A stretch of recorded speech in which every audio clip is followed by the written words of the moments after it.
Lovely welcome to this new Jinkies transmission and contemplation of this time the 23rd Jinki of the Siddhi of Quintessence, the gift of simplicity and the shadow of complexity.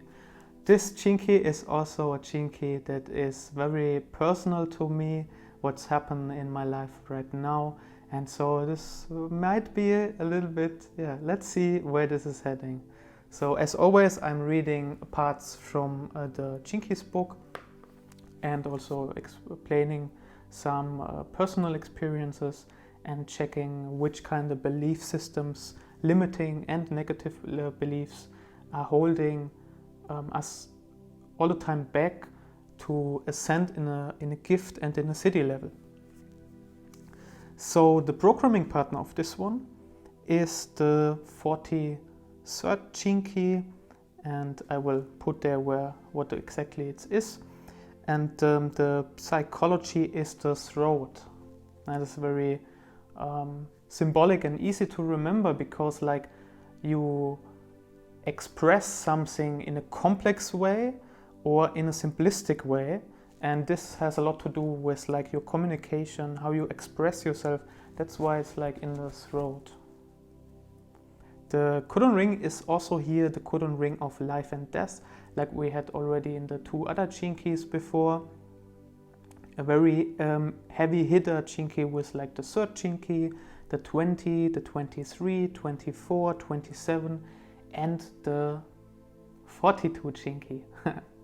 Yeah, the system is very interesting, and let's start with like complexity. So yeah, my life was also for a long period very complex, and it's time to let go of some certain parts that I have also been holding on to, and to reinvent who I am. And it's so important, like this Jinki, and that's why it's also in like the codon ring of life and death, because it's you dying while you were living and living while dying, and you always reinvent your life to the newest.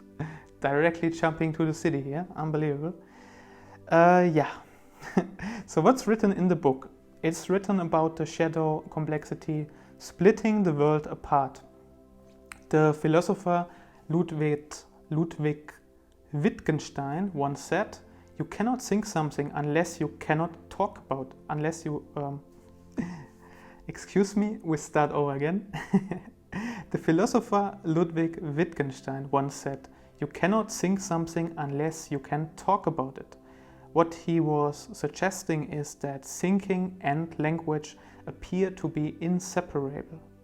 The 23rd shadow directly concerns the connection between thinking, knowing, and the expression of that knowing through language, through the throat chakra, as already explained. Complexity is the result of the human mind trying to control its environment.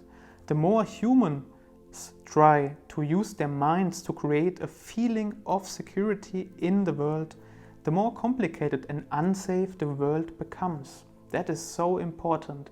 Like when the physical mind and these limiting beliefs and negative beliefs like really hold on to some reality that paradoxically you want to let go so much. When the Buddha introduced his great teaching known as the Eightfold Path, he spoke of right understanding, which leads to right speech. He hit up on this great and simple truth that language flows directly out of your state of consciousness. The more profoundly you understand and embrace this shadow, the freer of it you become. So you can check out about this Eightfold Path about the Buddha. I also did so. It's very interesting in general. So there's no more details in that about the book. Anyway, it's like self-explaining that the more consciousness we are like freeing to ourselves, even if like it seems complex in a way, you make it very simple and you put it on the quintessence of life. And you go really from moment to moment and you express like the most out of that moment what's possible for you. The 23rd shadow represents an overwhelming human urge to express yourself, coupled with the inability to hear either yourself or others. This creates a lethal cocktail. One of the great problems for individuals is to communicate clearly with others. Hearing yourself means being aware of what is going on inside you. So it's really like to have this inner work going on, not projecting all of the stuff in things outside, and make it simple inside before it's able to be expressed in simple manner outside in your world. Whenever the 23rd shadow speaks, it complicates the situation, which in turn catalyzes an exponential process of misunderstanding that can soon escalate from a mental process to an emotional one. The fear beneath this 23rd shadow is of meeting intolerance and being excluded by others. Ironically, this very fear drives the behavior that manifests the fear. What's also written here in the book, an extract, in conversation with someone strongly influenced by this shadow, they can seem like a stuck record. They simply cannot give you a straight answer to a question. You can even ask them specifically to answer in a single word, and they cannot do it. They just are not able to do it. There is an unconscious assumption on their part that you are somehow inside their head with them and you understand everything they are thinking with crystal clarity. So this is like really important to know, because the physical mind and like some beliefs always make us to assume that others are the same than we are, because like this is how the society has programmed us in a sense of these beliefs.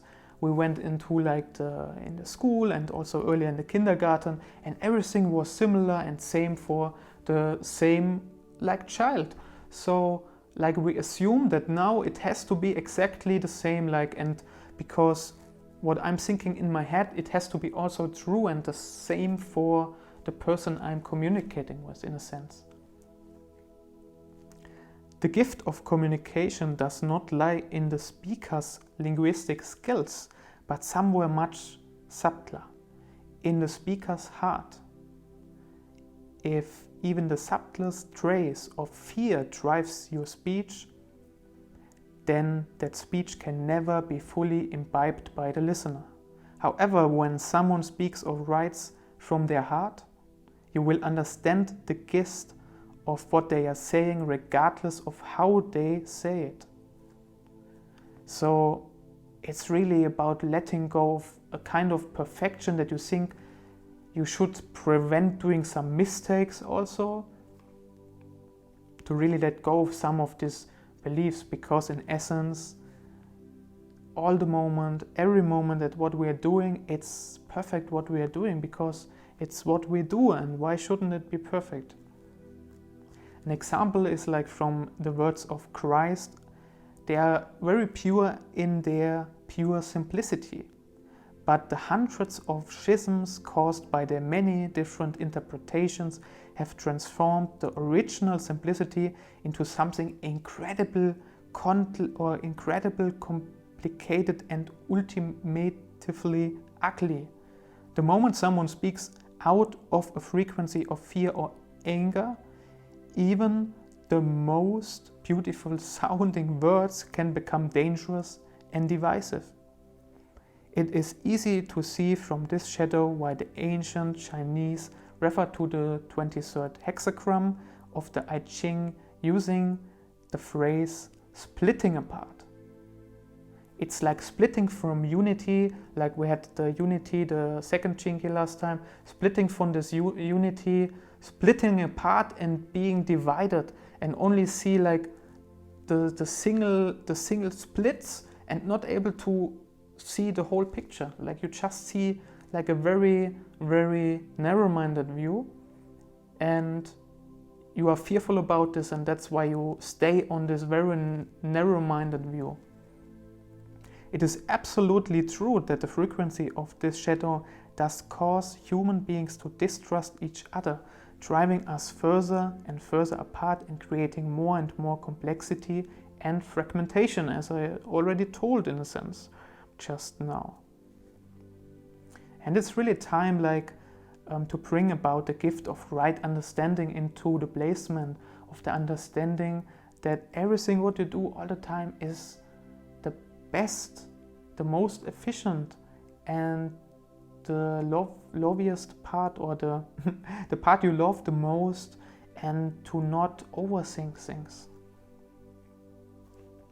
Let's go to the two natures, like repressive, as before told, is already like the internalized, the passive, like the inner nature, like, and this is dump. And the dump means here, it is interesting that the modern meaning of the word dump has come to refer to a lack of intelligence, because that is often how such people are perceived. If you are choked by fear, you cannot speak clearly, if at all, and so these people slowly learn not to say what they really think, instead lapsing into silence or superficiality. And superficiality is like the shadow of the 20s Chinky, and it's like, yeah, you just are like, in a sense, like dumping and also suppressing it. And superficiality also, in a sense, is to be absent in a way. Another one is like then the reactive nature. This is the more like we react to something. For example, someone is telling something to us, and then we blame that person. So, and here it's like fragmented. What does fragmented mean? We had it already in the shadow a little bit about the splitting apart. So it's about there is a general mistiming within their neurology. They create enormous interference and fragmentation wherever they go. These are people who always say the wrong thing, or they say the right thing, but at the wrong time. These people tend to talk in cycles over explaining everything in an unconscious attempt to conceal the anger that lies within them at not being understood on a much deeper level. Not a lot more to say about this. So let's go to simplicity, the gift, the noblest truth. Actually, the lower the frequency of your genetics, the more complicated you will tend to make things. The reason for this is the human mind or physical mind. The mind, like physical mind was not in the, like just, is like the physical mind. The mind does not trust simplicity because it thrives on complexity. The more complicated something is, the more the mind can think about it. Think about that. It's so simple, and it's so true, and it's so strange, and it doesn't make any sense. That's how it is. So when we come to this 23rd gift, we are learning one of the great secrets of a happy life. Keep it simple. That's about it. We can finish this chapter already. It's so easy, and yeah, not easy at the same time. It's funny. That's the life of a human being, to discover and understand, and so it's a nice journey. We should not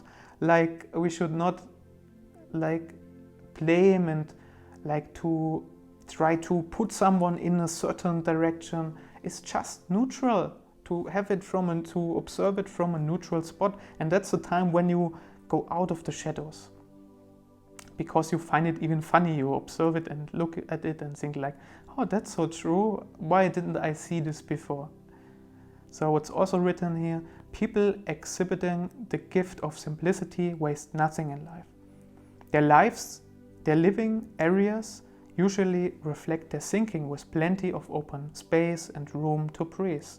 they are able to cut through all the dross and get straight to the essential point.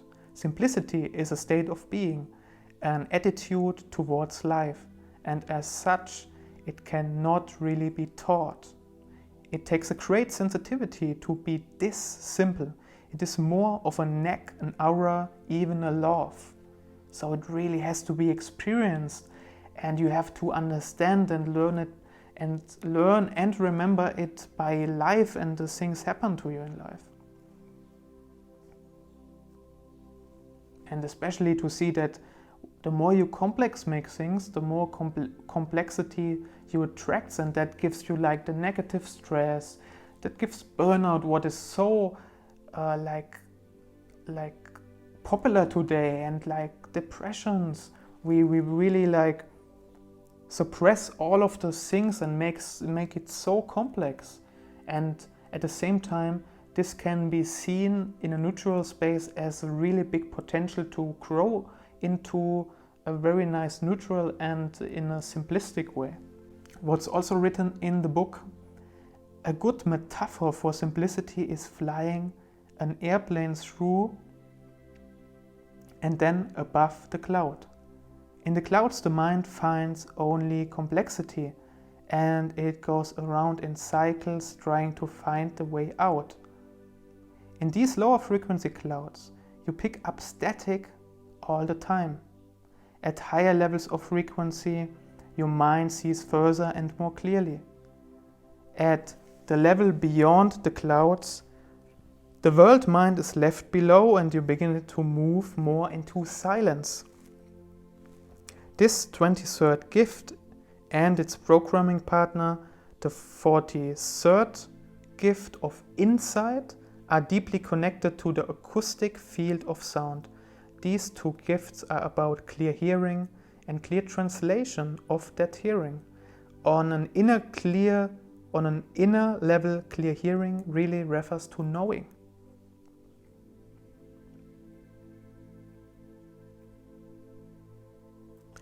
This Chinky is also a lot about the subject of enlightenment, like to, in a sense, lighten up. That's how simple enlightenment is, to just lighten up more out of this dark spot of the shadows. So it's also written here, so it's about a lot about enlightenment also, this Chinky. I'm not going too much into that details now, so you can read like the chapter for yourself. To be around someone exhibiting the 23rd gift is a wonderful and powerful experience. Things that you thought were problems somehow dissolve in their presence, and through their insight and clear language, difficult things become simple and easy. It's also written, the 23rd gift does not look at things in a logical way, nor would you describe it as artistic or abstract. It simply knows things spontaneously without knowing where the knowing came from. It is the essence of genius. The quality that most often accompanies this 23rd gift is playfulness. As I told before, you just, from day to day, you give the most exciting parts of you that you have inside, and you don't let yourself pushed or dragged in a certain direction your physical mind and your beliefs and your thoughts want you to push in. It's like, in a sense, also you reinvent yourself every single day. What's also written, they observe silently until the solution jumps into their awareness, at which point they can communicate it effectively and beautifully. The combination of all these traits make them wonderful teachers. This is so important because I have also, from my own experiences, it's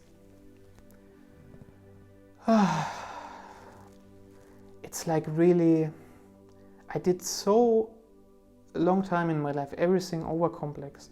Like I had to schedule every day what I want to do and this, and have this weekly schedule and so on and so on. And since half a year now, I'm just day by day, more and more, I'm in the present and I'm just creating. I don't know if tomorrow I create videos, I write blog, I make maybe some music or make something a little bit more analytical, or do something like about taxing or the business that has to be done. It's really flexible and I don't push myself into making a schedule how the things have to be.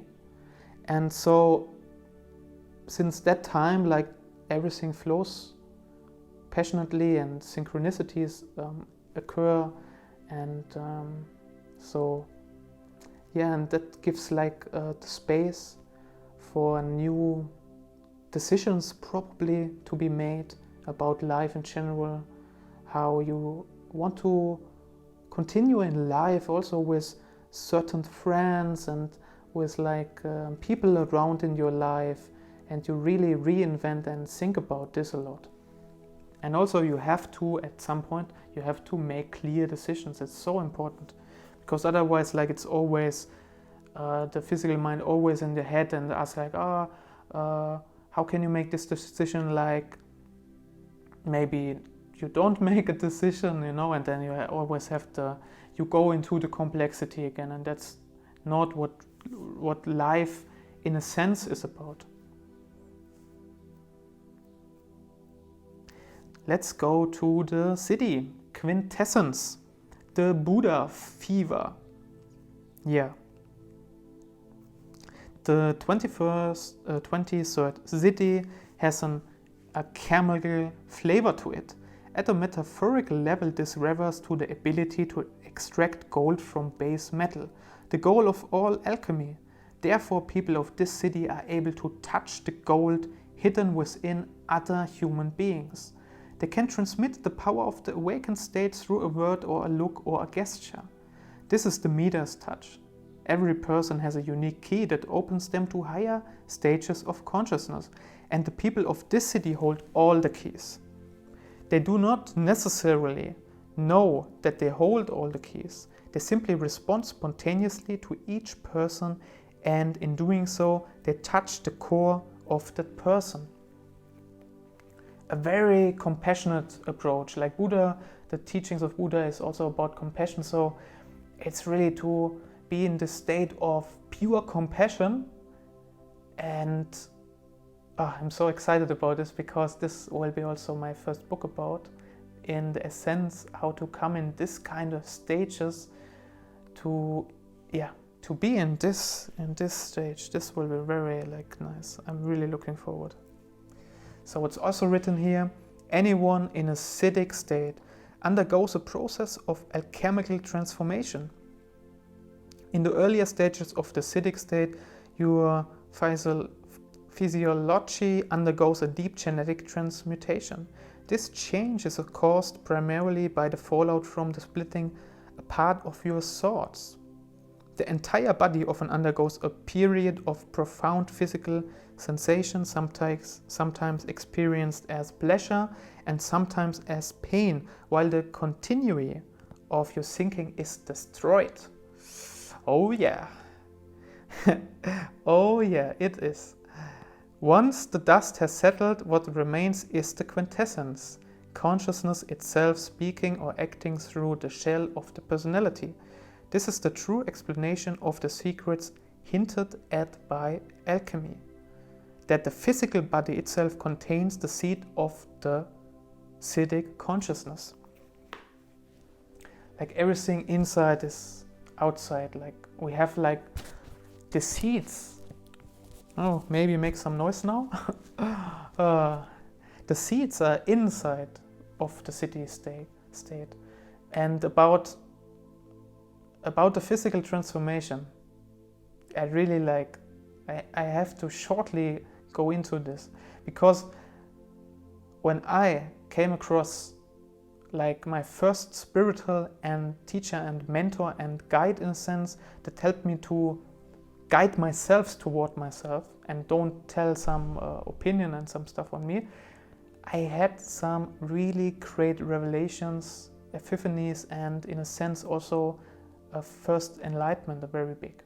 And exactly what like Richard Rudd in the book writes here is that what like occurred in a sense within me.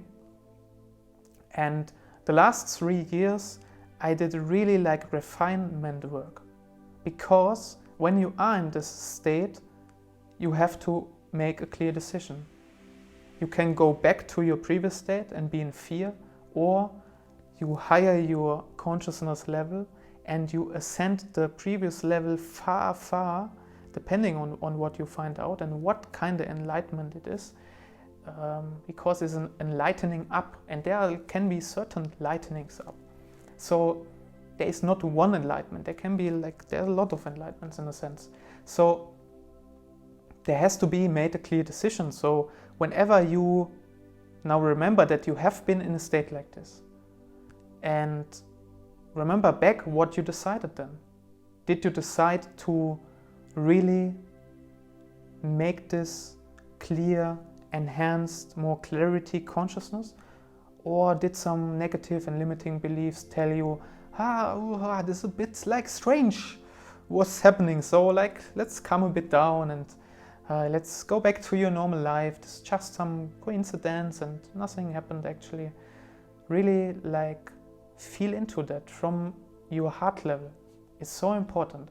And I made a clear decision. The last 4 years in my life I devoted to my inner work, and it's really clearly showing to me that I'm so grateful and have like this unconditional love. And now finally I'm also open to like guide others and in a way teach others to have like this courage to check into them and to make these clear decisions is so important.